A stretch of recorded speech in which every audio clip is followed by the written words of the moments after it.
This is Andy Purewal for Boxing News. I am joined by former world champion Carl Frampton over Zoom. Carl, always a pleasure. It's early in the morning. We've had a few difficulties getting this on. Firstly, I sent you a Zoom link and you decided to WhatsApp call me.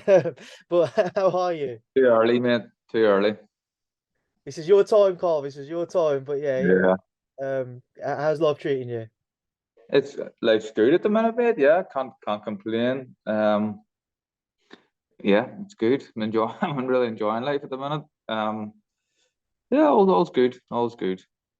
I'm glad to hear it. Before we kind of come on to this coming week's fights, let's just go back to the past weekend or last weekend, rather. Obviously, we saw a huge fight out stateside. Gervonta Davis stopping Ryan Garcia in the seventh round, slightly above your fighting weight, Carl, but somebody who was in and around those weights. What did you make of what we saw in that fight?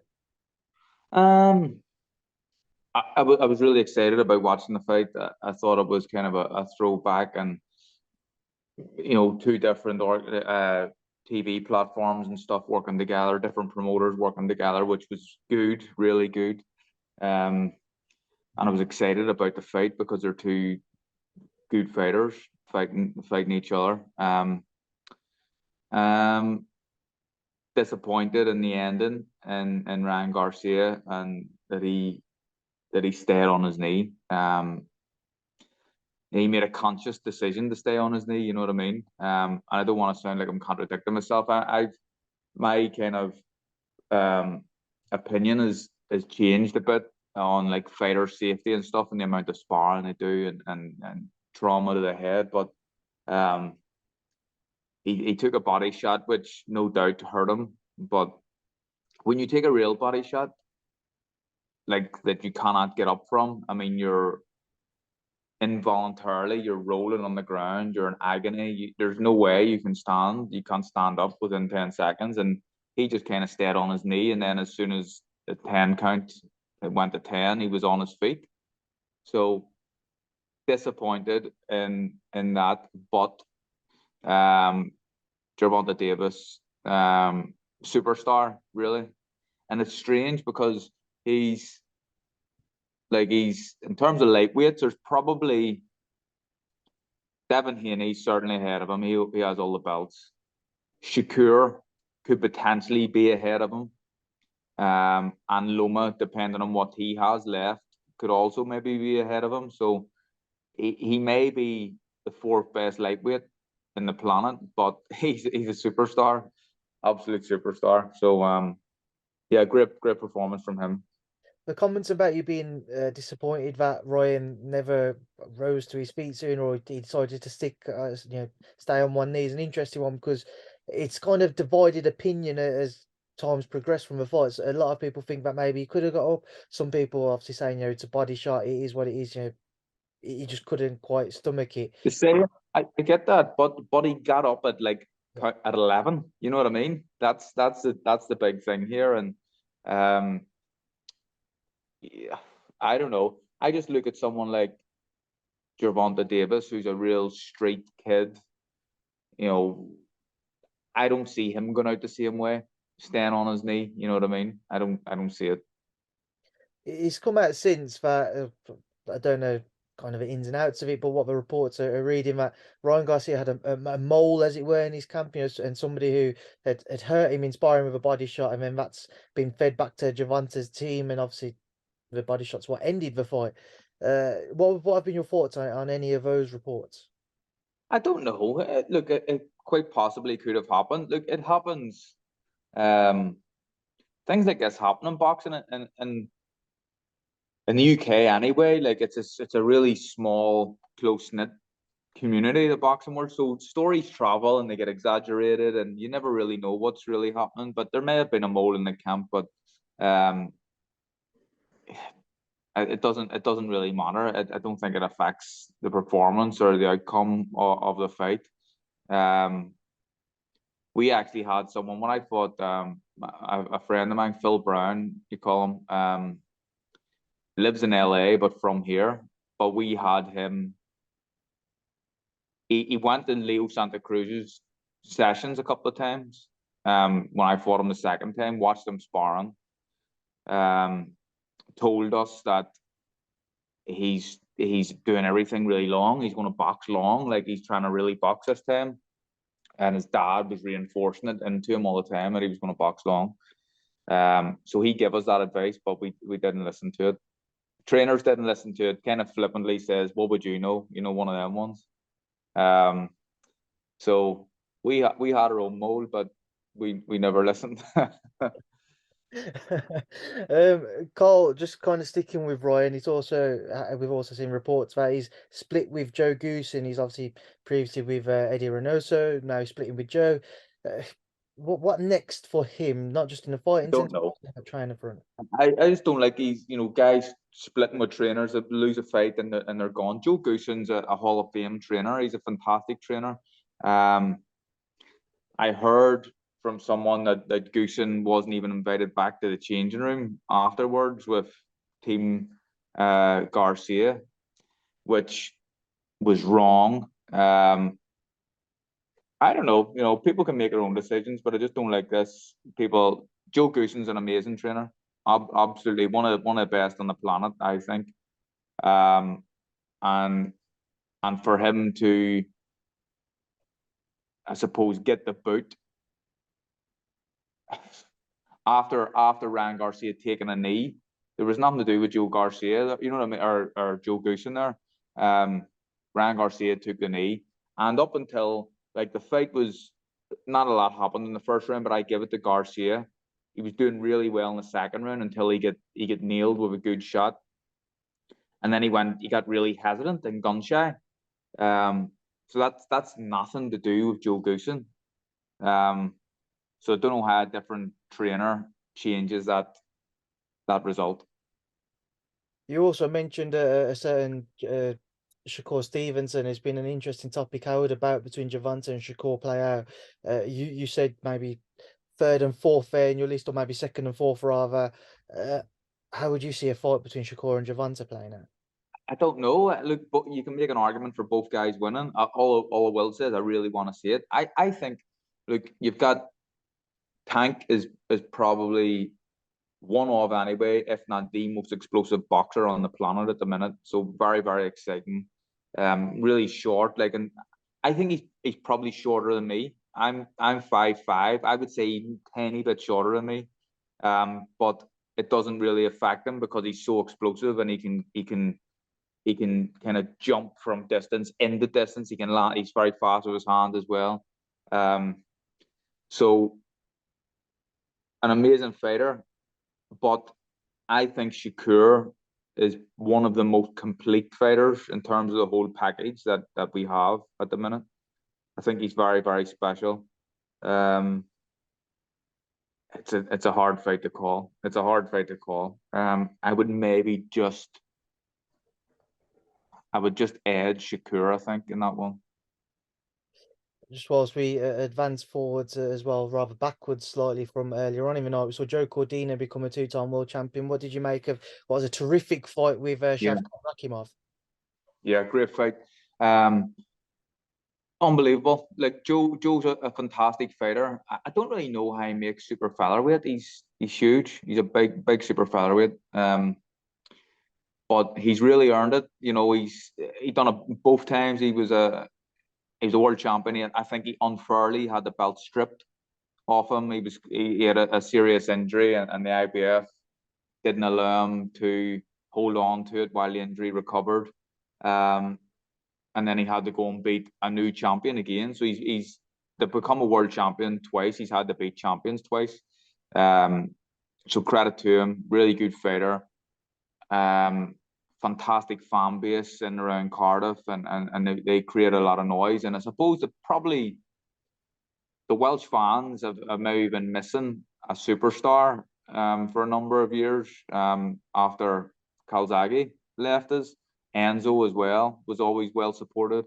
But this Joe Cordina could be the next superstar if he isn't already of Welsh boxing.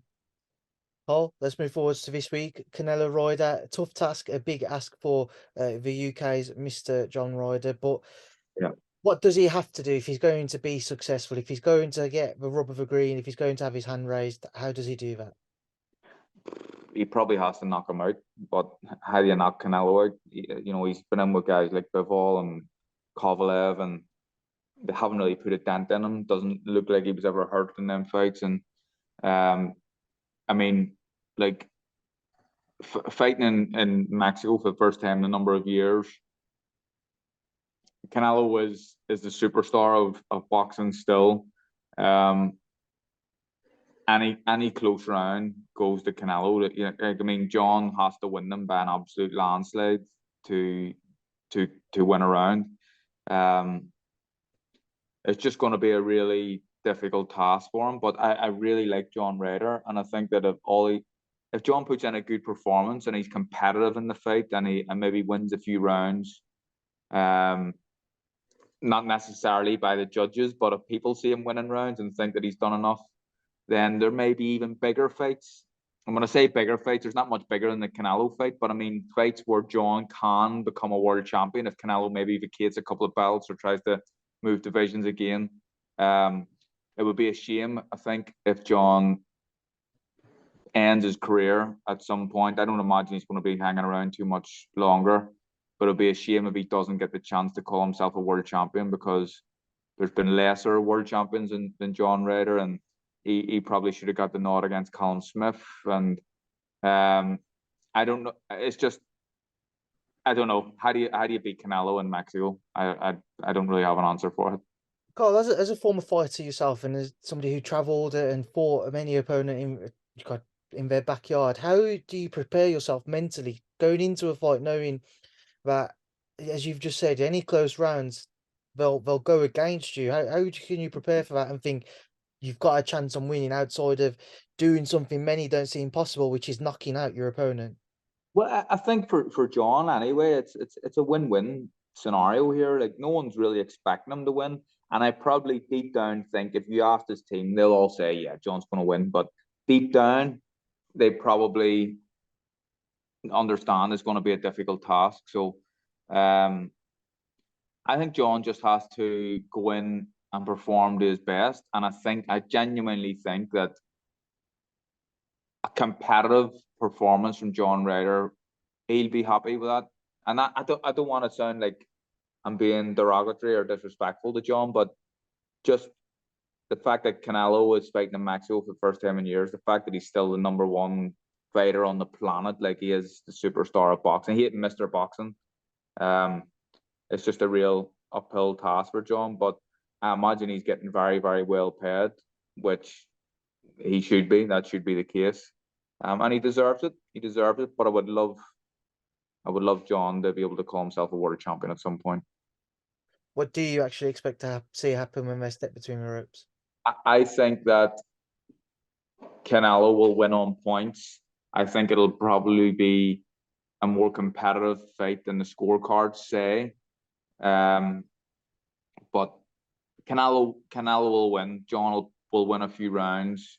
But you know, whether he gets them with the judges or not, that's a different story. But I think Canelo will win on points. Away from that, again, just touching on last week, we saw the announcement press conference for Smith Eubank Jr. too. It was a fight which was up in the air whether we would see it or not. A lot of talk about Conor Benn and Chris Eubank Jr. fighting each other. That's not materialised now. Do you expect to see anything different in the second fight? I don't know. It was clear that it's at the same weight, isn't it? Yeah. Yes. It looked clear to me that the weight was having an effect on Eubank Jr. and he's been someone who has stood up to big punchers before, and George Groves, a humongous puncher, and he stood up to his shots. And Liam Smith, although a decent puncher, not really noted as a massive puncher, and he blew Eubank away. Really hurt him. I just think that that's probably going to be it's going to happen again in the fight. Eubank will try his best to not let that happen, but at some point in the 12-round fight, it's going to catch up with you. And if you're struggling to make the weight, I just see the same result again. I don't know if it'll be as early, but Eubank may be winning, maybe ahead in the fight, but I just think that the weight's an issue for him. You know, as you get older, you're normally going up the weights. He's gone down the weights, which it doesn't work out. And it's as you get older, it's just more difficult for you. It's the weight comes off slower and everything else. So, I think it'll be the same result. Liam Smith KO win. But it may be a few rounds later. There's been a bit of a back and forth between Liam Smith and Conor Benn over social media recently. Would you be open to a future Smith-Benn fight if Liam was to overcome Eubank Jr.? Yeah, why not? Why not? Yeah. I think that Smith would be the favorite in that fight. I really do. You know, yeah, I'd be open to it. It'd be a fight that I'd be interested in. But you know, he still has to get his name cleared. It's all still a bit cloudy, all the stuff that's hanging over his head with the drug scandal and that situation. So I don't think he should be allowed to fight until he's either cleared or serves a ban. So but it's a fight that I would certainly be interested in. Yeah. What did you make of seeing the news recently of Conor being officially charged by UKAD? I don't know, because it's like, why is it taking so long? Why is everything taking so long? I don't, you know what I mean? It's just like he's either failed a drug test or he hasn't, and obviously he has. He's failed 2 drug tests, so that should be it, straight up ban. And whether you've ingested performance enhancing drugs accidentally or not, it doesn't matter. It doesn't matter. Really doesn't. You need to know like what goes into your body at all times. So if it is proven that you have taken performance enhancing drugs purposely, you should face a ban. If it is proven you have taken performance enhancing drugs without your knowledge accidentally, you should still face a ban, because that's how strict and stringent you have to be. So it's all a mess. It's all a mess. But it has been for a while. Flip me. How long ago was this? You know what I mean? We're still talking about it months and months later. Well, I think it's closing in on a year from when the first failed test happened. Obviously, we never found out about Yeah, it October, but yeah. too long. Moving forwards, though, Carl, a lot of talk about a potential 4-man heavyweight tournament to take place out in Saudi Arabia, away from the undisputed one. Everybody, I think, is a bit sick of talking about the one that we never got on April 29th, which was actually this past weekend. Wilder Joshua, an interesting fight because it's brought up kind of the conversational point that does AJ need another fight? He came out saying he would wait until December till he returns. He's only had one fight with Derek James. A lot of critics in that fight from the Jermaine Franklin one. Would it be wise for him to wait until December to step between the ropes with the man who many consider to still be the most dangerous man in the heavyweight division? I'm not sure. It depends on what he does in between. So if he doesn't accept another fight, and he waits until December to fight someone like Wilder, then he needs to be with Derek James now, and he needs to be preparing for that fight. I'm not saying in a full training camp, but he needs to be working with Derek James and getting used to his methods, and maybe doing a little bit of sparring already to get used to the style that they now want to kind of impose on people, and the style that he wants to go forward with, and the style that he thinks is going to beat someone like Wilder. So if he if he doesn't if he doesn't have a fight in the meantime, that's fine, as long as he's in Texas training with Derek James. If he's based in the UK and keeping fit, and then he goes and does another maybe a 10-week camp with James before the fight in December, I don't think that's good enough. But I don't think he needs another fight.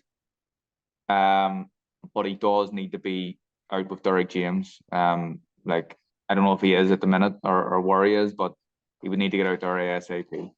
Who would you favour in a Joshua Wilder fight? It's a difficult one to call. It really is. I think that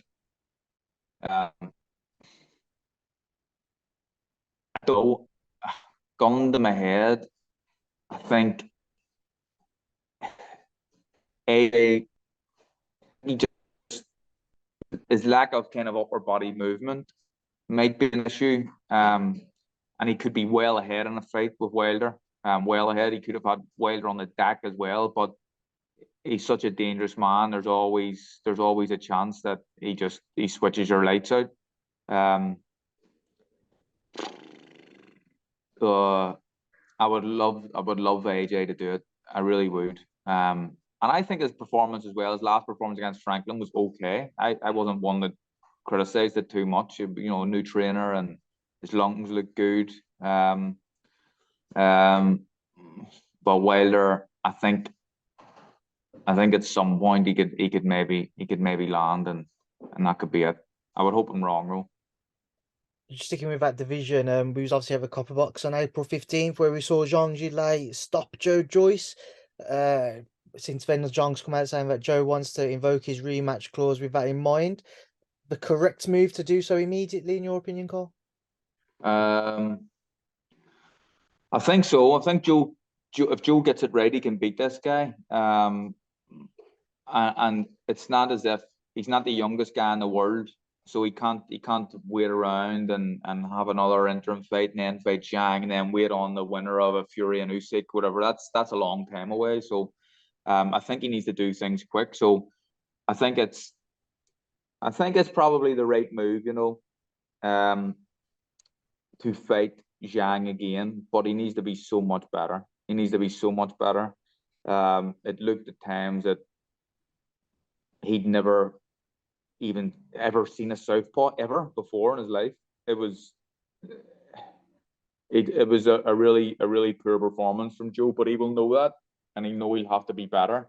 I think if the eye hadn't have been closing and the eye hadn't have been so bad, then there were signs that Zhang was just slowing down a wee bit, and Joe may have come on top.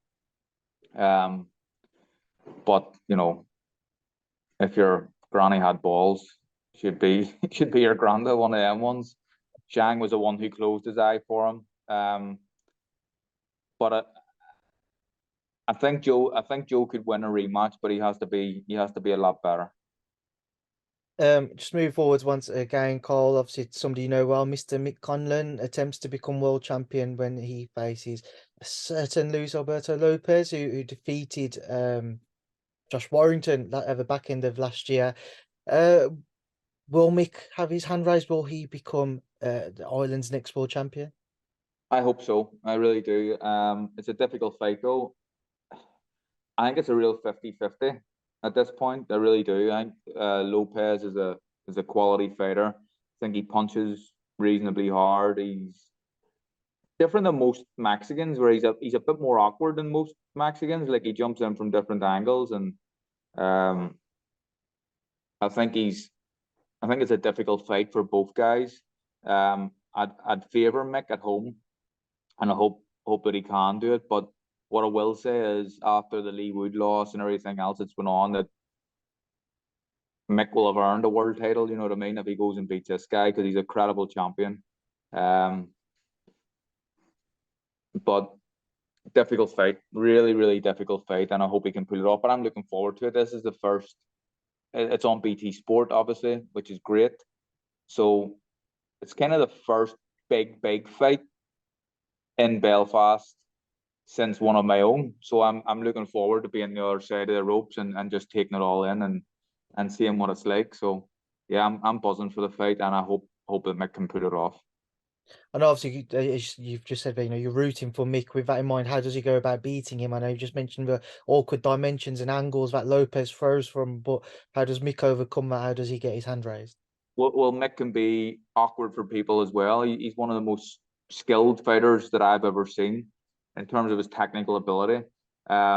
It's really important that Mick doesn't get frustrated by Lopez, and I think that if Mick sticks to a strict, stringent game plan, he may be able to frustrate Lopez, and with a crowd on Mick's back.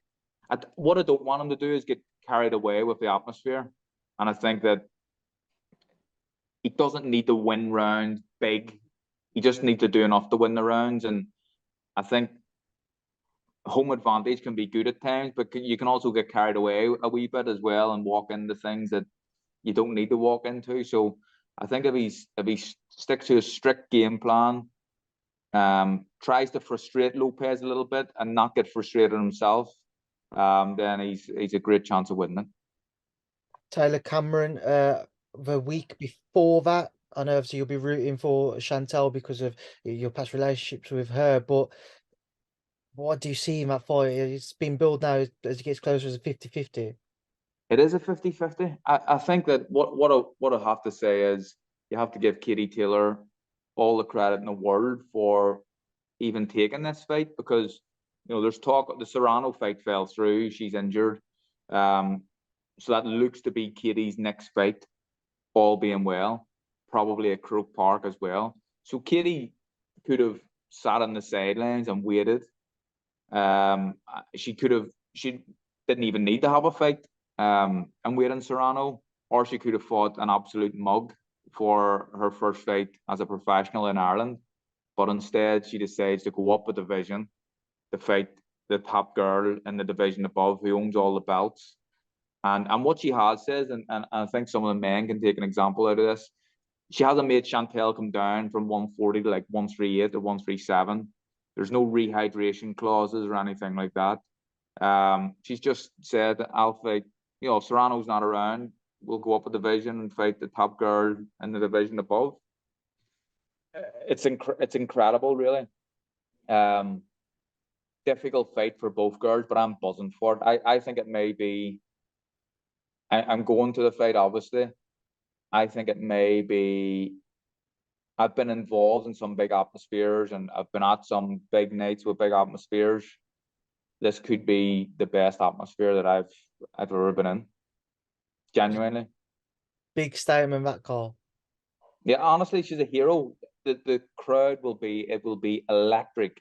I think it's hard for people who aren't from Ireland, and in the boxing community over here as well, to understand how much of a hero Katie Taylor is to people. Genuinely, I think it's going to be absolutely electric. I'm also interested to get your thoughts, Carl, on Chantelle Cameron being unwilling to have Ellie Scotney on the card. I don't know, you kind of your relationship isn't what it once was with the McGuigan's gym, but just kind of your thoughts on seeing Chantelle's unwillingness to have Ellie and obviously the team around in that fight week. Yeah, well, I think it's her unwillingness it's nothing to do with Ellie Scotney. Her unwillingness to have Ellie on the bill. It's not their unwillingness to have Ellie on the bill, it's to have the McGuigans around her. And she had a relationship. I know a little bit about the relationship, and Chantelle just doesn't like these people. This is the biggest night of her life, and everything needs to be perfect.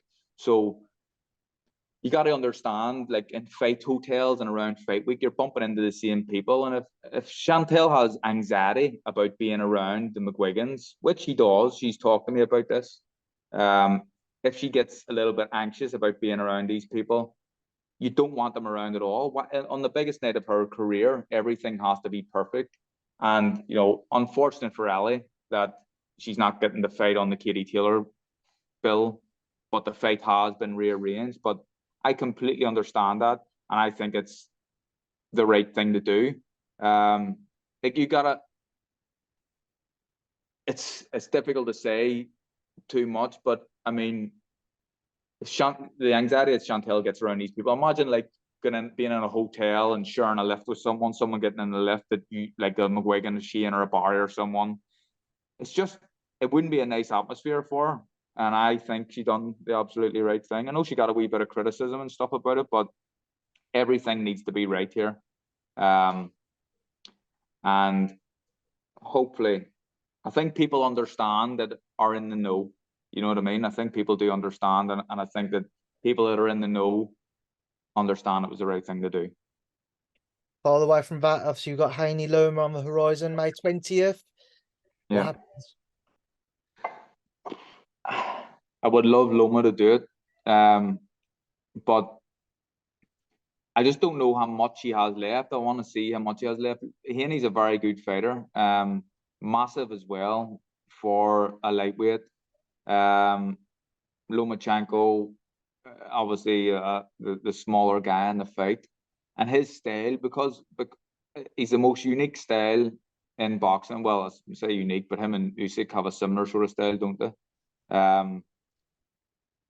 But I don't know if that style, as you get older, people have to kind of alter their styles a little bit because it's so much, it's energy consuming, his style. Whether he can still do that for 12 rounds, all the movement and the jumping around, has to be seen. I love Lomachenko, but I'm just edging Haney in this fight just because of his size, I think, and maybe being the fresher fighter. Just a final fight to get your thoughts on, Carl, before we wrap this up. Josh Taylor travels out to New York to face Teofimo Lopez and defend his WBO world title. Just your take, how does it play out? A really good fight. Talk of maybe, I might even try and get out to watch that fight, I think. There's talk of it anyway, so I think it's a quality fight. Two characters, two real hotheads to say things they probably shouldn't say at times, but that makes it build up really interesting for the kind of casual fan. I think that Lopez hasn't looked the same fighter since he's went up to light welterweight as he was at lightweight. And for that reason, I think Josh Taylor beats him. I know Josh wasn't brilliant, far from it, in his fight against Jack Catterall. We all know that, but we all know that he's a much better fighter than that as well. And I think if both these guys are at their best, then Josh is a better fighter than Teofimo Lopez, and he should win the fight. Right, Carl, we'll leave it there and I'll leave you to enjoy the rest of your day. It's a pleasure as always. I'm sure I'll see you about soon on the circuit. So thanks for speaking to me and boxing news. Thanks, mate. All the best.